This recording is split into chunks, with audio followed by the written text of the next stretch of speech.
So on today's video, we are going to speak about INSEAD Business School. Now, as someone who has helped more than 30 candidates get accepted to INSEAD over the last 3 years, so there are certain critical components to INSEAD that I have learned. On this video, I would like to share with you what those components are. As a bonus, I would like to show some profiles of recently accepted candidates to INSEAD. So please stay tuned on this video.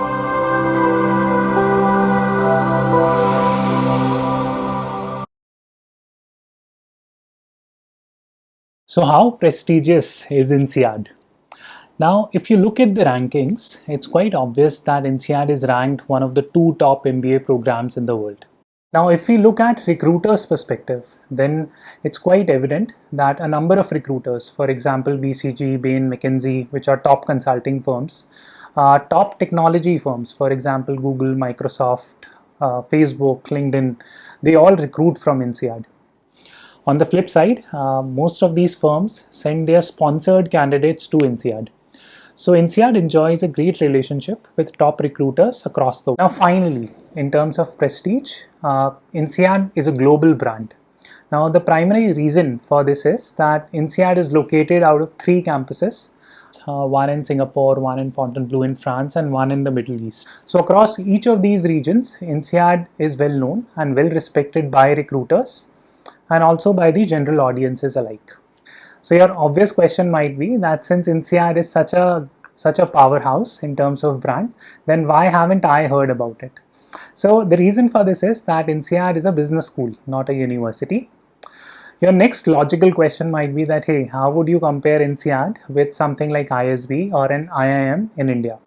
So when you look at ISB or IIMs, these are local brands. These are mostly limited to India. If you graduate from these schools, your career is most likely to be in India. However, if you graduate from INSEAD, your career is going to be more global. So that is one primary difference between ISB/IIMs and INSEAD. Now on the other side, if you look at global rankings, then INSEAD is ranked much higher compared to ISB or IIMs. Overall, from a brand value perspective, INSEAD is a top-notch business school. Now the second question is that how are the placements from INSEAD? So let's look at the placement report. So let's look at INSEAD's placement report for 2018. Now the first thing that you would observe is that this report is extremely detailed. Now it has components across job locations and data across different industries. Now this is always a good sign. If the school is giving out a lot of information around its placement, it means that the school is doing quite well. Now on this report, I'm going to take you through some important points. So let's look at the class profile first. You will see that approximately 1000 candidates graduate from INSEAD every year. This is a big class and it is very much aligned with other classes like Wharton and Harvard, which again graduates approximately 1000 candidates. Now the primary advantage of going to a big business school is that your network keeps growing by 1000 people every year. So this leads to excellent professional opportunities for you and you get to interact with a wide range of people. This is a positive sign.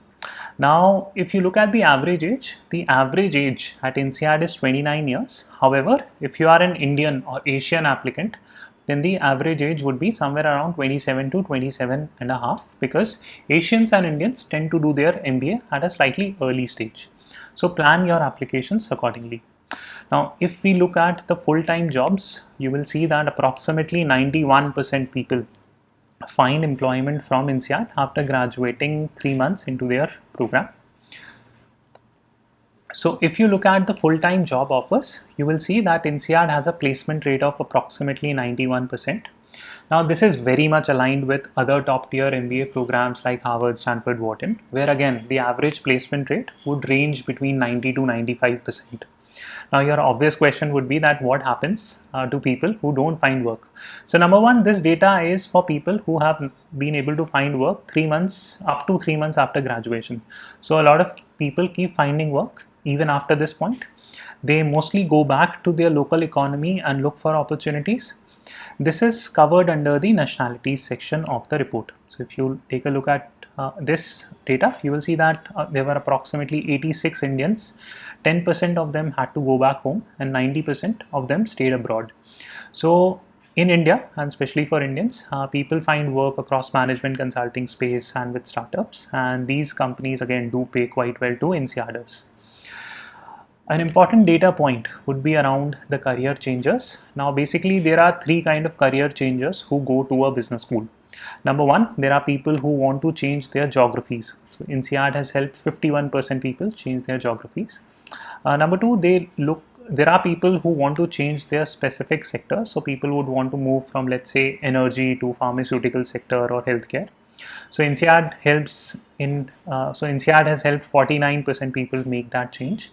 And then there are people who want to change their function. So for example, if someone is working as a technology manager and they would want to become a product manager, INSEAD would help 60% such candidates. And approximately 26% of the candidates are able to make a triple jump, which is a combination of these three things. So INSEAD, actually, these statistics are quite good for INSEAD and compared to any other business school. So in terms of helping you change careers in some way, INSEAD is a very, very helpful program. Now let's look at some industry specific data. So if you look at management consulting, you will realize that INSEAD has always been a powerhouse. They have excellent relationships with top tier consulting firms like BCG, Bain, McKinsey, and they place people across the globe, right? And you can go through the salary data. The salary data is quite impressive for management consulting roles. But yeah, overall, it's no surprise that INSEAD continues its dominance in the management consulting space. And if you want to build a career in management consulting, INSEAD is still the number one business school out there. What surprised me, however, was the strong performance of the financial services industries at INSEAD. Now, traditionally, INSEAD has not been a very strong finance school. However, given the efforts of the career development team, people have started finding work across investment banking, VC fund, hedge funds. So it's a positive development for INSEAD, and going forward, this trend might only strengthen, right? So INSEAD has certain advantages here in terms of having a physical campus in Singapore from where people get placed in these industries. So it's a very, very positive sign. And if you are someone who is looking to build out a career in finance, then you should consider INSEAD as well. The final point is around the TMT industry, technology, media, and telecom. Now, this is an up and coming industry, and there is a lot of job opportunities in this space. And INSEAD is doing quite well here also. So, for example, if you look at e-commerce or internet-based companies like Uber, Gojek, Redmart, etc., a lot of INSEADers are finding jobs in this space. So overall, the placement scenario is excellent. You can go through the specific numbers by downloading this report. But in summary, INSEAD is doing quite well when it comes to placements. So when it comes to placement for Indians, INSEAD does quite well. For example, approximately 25 to 30% of Indians from INSEAD end up getting into consulting. A lot of Indians go into technology sector and they work with organizations like Apple, Google, Facebook, etc. So from a tech and consulting perspective, INSEAD is a great school for Indians. Now, in terms of region where Indians are recruited, most Indians get placed in Europe. A lot of Indians get placed in Southeast Asia and Singapore. A few Indians do come back to India. So now you might be wondering, what kind of jobs do Indians get who come back to India? So majority of them end up joining some consulting firm or the other, and these consulting firms pay quite well. So overall, for Indians, the job scenario is good from a school like INSEAD, and especially the consulting sector, it places a lot of Indians compared to other business schools. An additional point that you should know about INSEAD in terms of placement is the global mobility that INSEAD offers. What I mean by that is that if you're looking to change geographies in terms of your work experience, for example, if you're working in Dubai and now you want to shift to, let's say, Southeast Asia, then INSEAD is a great school that offers this global mobility. Now, from an ROI perspective, because of the fact that INSEAD is a one-year MBA program, you get back to the job market earlier, and therefore your ROI improves. Secondly, because of the shorter nature of the MBA program compared to other similar globally ranked program, INSEAD charges lesser fee. So from that perspective, the return on investment is quite high from INSEAD. So yeah, so in short, in case you are looking to work outside the US, especially in regions like Southeast Asia, Dubai, Australia, then INSEAD is a very good fit. However, if you're looking to work only in the US, then go to US business schools. You will have a much more productive time.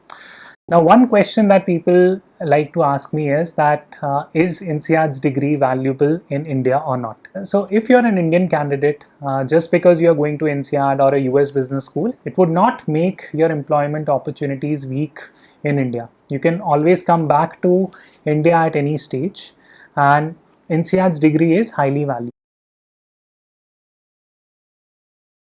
Another important question or another important area is about scholarship and financing. So the total expenditure at INSEAD is somewhere around 85 to 90 lakhs.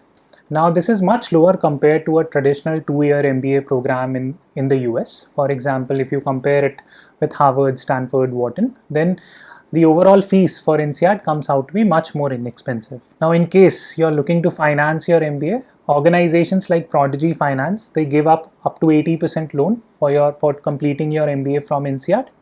That's one. INSEAD has recently tied up with an organization called as Brain Capital. So what Brain Capital does is that once you get accepted to INSEAD, and if you want to attend INSEAD, then Brain Capital will pay your fees directly to INSEAD. And you attend the program and graduate debt free. Now, once you are back in the employment force, you start paying back your fees. So the good thing about this financing mechanism is that you only pay if you're making more than 30,000 euros.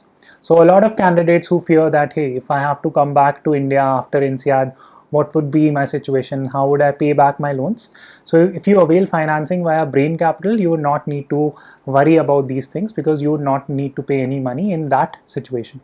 Now, in terms of scholarships, INSEAD gives out a lot of scholarships. Approximately 30% of INSEAD's class ends up getting scholarship in some way or the other. So the scholarship amount can range from 5,000 US dollars to up to 100% of the entire amount. But usually between 10 to 20,000 euros are given as scholarship amount. Right, so let's look at some FAQs that I get quite often. Right, so how much GMAT do you need to get into INSEAD? So the average score at INSEAD is 710 on the GMAT. What you need to keep in mind is that European schools, including INSEAD, LBS, HEC Paris, etc., they are not obsessed with your GMAT. So if you meet a minimum threshold, which happens to be 710 for INSEAD, you are in a good position and you should not really obsess about your GMAT. Having said that, if you have a higher score, it definitely helps you out. But a 710 is something that you should look at. If you have a 710, then there is absolutely no reason why INSEAD will reject you because of your GMAT. So the second most popular question here is that how would the 10-month MBA program at INSEAD is different from its 12-month MBA program? So basically INSEAD has two intakes. One is called as January intake and one is called as July intake. So for the July intake, there is no internship. For the January intake, there is a 2-month internship. So that 12-month happens because there is a 2-month internship period involved. So what are the difference between these two cohorts or these two type of variants for INSEAD? It's just the internship, nothing else. So are you at a disadvantage if you pursue a 10-month MBA over a 12-month MBA, and do you really need that internship? So if you're targeting industries like management consulting or technology, then you don't need to worry too much about doing an internship, because these industries are quite open to taking candidates who have not done an internship before. However, if you're targeting finance or VC related jobs, then it might be more useful to complete an internship, and therefore you should pick a January intake batch in that situation. Third most popular question is that how does the campus system work for INSEAD? What is the difference between INSEAD Singapore and INSEAD France? Honestly, there is no difference between the two. In fact, there is no such thing as INSEAD Singapore and INSEAD France. There is just INSEAD. That's it. In fact, when you apply, you have the option of putting your preferred campus on the application. Most likely you will be allocated that campus, and in case you don't get it, you can switch the campus at a subsequent date, and INSEAD would have no issues with that. Now this is very different from ISB Mohali versus ISB Hyderabad campus. If ISB allots you a campus, then you have to stay at that campus and complete your entire studies there.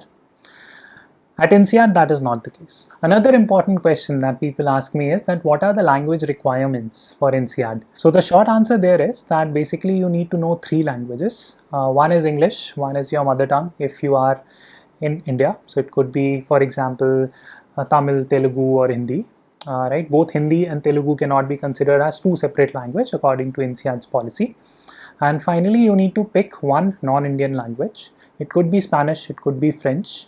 Honestly, you don't need very high level of fluency in it. You just need a basic understanding. And people usually are able to complete this entire requirement by studying a language for 3 to 4 months. It's advisable that before you go to INSEAD, you complete this language requirement because INSEAD's MBA is quite hectic. What is the difference between a 1-year MBA program and a 2-year MBA program? Now, this is a very vast topic and I would probably need to create an extensive video on this. So please comment in the comment section in case you would like me to create this video. But on this video, I'm just going to share a brief summary about the primary advantages and disadvantages of a 1-year MBA program. So the primary advantage of a 1-year MBA program is that number one, your fees is on the lower side. So you'll have to pay less money upfront. And second is that you get into the job market very quickly and you start repaying whatever loan, etc. that you have taken and you start making money. So your ROI improves.